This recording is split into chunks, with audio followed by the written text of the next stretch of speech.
உங்கள் பிஸ்னஸ் ரொம்ப லாஸில் போயிட்டுருக்கு, கஸ்டமர்ஸ் யாரும் என்னோடய ப்ராடக்டை பை பண்ண மாட்டேன்றாங்க, இல்லை என்னுடைய ப்ராடக்ட்ஸை பை பண்ணுற கஸ்டமர் எங்கே அப்படிங்கிற கன்ஃபியூஷன்ஸ்க்கெல்லாம் அமீர்கான் ஒரு இன்டர்வியூவில் பயங்கரமாக ஆன்சர் பண்ணியிருக்காரு. ரீசெண்டாக அமீர்கான் நடித்த சித்தாரே ஜமீன் பர் அப்படின்ற படத்தை யூடியூப்பில் ரிலீஸ் பண்ணாங்க. அதை ஏன் நீங்கள் ரிலீஸ் பண்ணீங்க அப்படின்னு சொல்லி நிறைய பேர் இன்டர்வியூவில் கேட்கும்போது அவர் ஒரு சூப்பர் மார்க்கெட்டிங் ஸ்ட்ராட்டஜி சொல்லியிருந்தார். அந்த ஸ்ட்ராட்டஜி உங்கள் பிஸ்னஸில் எவ்வளோ யூஸ்ஃபுல் ஆக போகுதுங்கிறத பற்றி தான் இந்த வீடியோவில் பார்க்க போகிறோம். ரீசெண்டாக அமீர்கான் நடித்த சித்தாரே ஜமீன் பர் அப்படின்ற படம் தேட்டரில் ரிலீஸ் ஆகி சூப்பராக ஓடிட்டு இருந்தது. அதே படம் ஓடிடியில் எப்போ ரிலீஸ் ஆகும்னு சொல்லி நிறைய பேர் ஆர்வமாக வெயிட் பண்ணிட்டு இருந்த டைமில் தான் அமீர்கான் ஒரு ஷாக்கிங் நியூஸாக அதை யூடியூப்பில் நான் ரிலீஸ் பண்ண போகிறேன், எந்த ஓடிடி பிளாட்ஃபார்ம்லேயும் ரிலீஸ் பண்ணல அப்படின்னு சொன்னார். இது நிறைய பேருக்கு வந்துட்டு ஒரு சர்ப்ரைசிங் எலிமெண்ட்டாகவும் ஒரு க்யூரியஸ் எலிமெண்ட்டாகவும் இருந்தது. என்னடா யூஸ்வலாக எல்லா படமுமே தேட்டரில் ரிலீஸ் ஆகி அதுக்கப்புறம் ஓடிடியில் தானே ரிலீஸ் ஆகும், இவர் ஏன் யூடியூப் சேனலில் ரிலீஸ் பண்ணார் அப்படின்ற கொஷின் இருந்தது. இதை தான் நிறைய பேர் இன்டர்வியூவர்ஸ் அவர்கிட்ட கேட்டுட்டு இருந்தாங்க. அமீர்கான் அதுக்கு என்ன பதில் சொன்னார்னு பார்ப்போம். ஒரு பாப்புலர் யூடியூப் சேனல்லையும் அதே மாதிரி ஒரு நியூஸ் சேனல்லையும் அமீர்கான் கிட்ட நீங்கள் ஏன் உங்களோட படத்தை யூடியூப்பில் ரிலீஸ் பண்ணணும்னு நினச்சிங்க, அதுக்கான ப்ரைமரி ரீசன் என்ன அப்படின்னு கேட்கும்பொழுது அமீர்கான் என்ன சொன்னார், சுமார் ஒரு 15 இயர்ஸ்க்கு முன்னாடி அவரோட சூப்பர் டூப்பர் ஹிட்டான நிறைய படங்களை வந்து பார்த்திங்கன்னா ஆல் ஓவர் இந்தியாவிலேருந்து 3.5 crores மக்கள் மட்டும்தான் தேட்டருக்கு வந்து வாட்ச் பண்ணியிருக்காங்க. இந்தியாவிலே நிறைய சூப்பர் ஹிட் படத்தை கொடுத்தவர் அமீர்கான். அவரோட சூப்பர் டூப்பர் ஹிட்டுக்கான படமே 3.5 crores பீப்புள் தான் வாட்ச் பண்ணியிருக்காங்க. ஆனால் இந்தியாவில் பார்த்தீங்கன்னா 120 பில்லியன் பீப்புள் இருக்காங்க. ஸோ தேட்டருக்கு வெறும் 2% பாப்புலேஷன் தான் வருது. அவரோட சூப்பர் டூப்பர் ஹிட்டான படமே வெறும் 2% ஆஃப் த பாப்புலேஷனால் மட்டும்தான் ப்ராஃபிட் கிடச்சிருக்கு. பட் அவர் என்ன நினைக்கிறாருன்னா, ஒவ்வொரு தரையும் நான் படத்தை எடுக்கிறதுக்கு பயங்கர எஃபர்ட்ஸ் பண்ணி ஒவ்வொரு இந்தியனும் வந்து அதை பார்த்து ரசிக்கணும், ரிமைனிங் இருக்கக்கூடிய 98% ஆஃப் த பாப்புலேஷனும் அதை பார்க்கணுன்னு ரொம்ப தீவிரமாக யோசிச்சுட்டு இருந்தார்.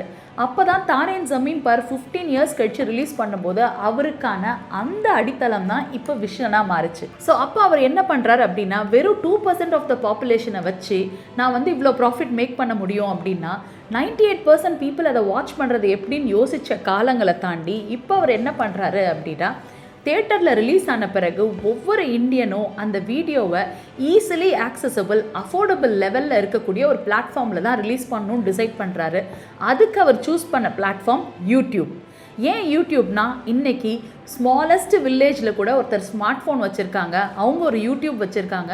அந்த யூடியூப் மூலமாக அவங்களால ஒரு 100 rupees பே பண்ணி ஒரு ஃபேமிலிஸோ இல்லை ஒரு ஸ்மால் வில்லேஜ் ஃபுல்லாகவே சேர்ந்து கூட அந்த படத்தை பார்க்க முடியும். ஸோ ஒரு க்ரியேட்டிவ் பர்சனாக அமீர்கான் என்ன நினைக்கிறாருனா, நான் பண்ணக்கூடிய ஒவ்வொரு ஃபிலிமில் இருக்கக்கூடிய அத்தனை விஷயங்களையும் டீப்லி இம்பேக்ட் பண்ணணும், ஒவ்வொரு இந்தியனையும் போய் ரீச் பண்ணணும், அதுக்கான பிளாட்ஃபார்ம் தான் யூடியூப். இதை ஃபஸ்ட்டு அவர் சொல்கிறார். பட் இதை தாண்டி இன்னொரு பிக்கெஸ்ட் ப்ராப்ளத்தையும் அவர் சால்வ் பண்ணியிருக்காரு. அதையும் அவர் இன்டர்வியூவில் ஷேர் பண்ணியிருக்காரு. என்ன சொல்கிறாரு அப்படின்னா, சினிமா இண்டஸ்ட்ரிங்கிறது இப்போது தேட்டர்ஸை நம்பி இருக்க முடியாது. ஏன்னா தேட்டர்ஸ்க்கு நிறைய மக்கள் வரதில்லை, தேட்டர் டிக்கெட்ஸும் அஃபோர்டபுளாக இல்லை. ஸோ அப்படி இருக்கும்போது வரக்கூடிய மக்கள் ரொம்ப கம்மி ஆயிட்டாங்க. ஒன்று, மக்களுக்கு ரொம்ப ஹைப் கொடுத்து தான் தேட்டருக்கு வர வைக்க வேண்டியதாக இருக்குது, இல்லை ரிவ்யூவர்ஸ் போய் இந்த படம் சூப்பராக இருக்குது அப்படின்னு நிறைய பேர் ரிவ்யூவர்ஸ் சொன்னால் மட்டும்தான் மக்கள் தேட்டருக்கு வராங்க.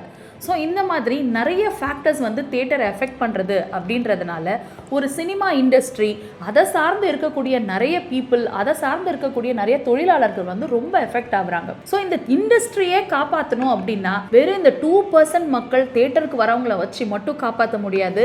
பட் இன்ஸ்டெட் ஒரு 98% மார்க்கெட் இருக்கக்கூடிய ஒரு யூடியூப் சேனலில் நான் ரிலீஸ் பண்ணால் இதை விட 1000 மடங்கு எங்களால் ப்ராஃபிட்டும் பார்க்க முடியும், இண்டஸ்ட்ரியை சேவ் பண்ண முடியும், அட் த சேம் டைம் பீப்புள்கிட்டையும் ரீச் பண்ண முடியும்.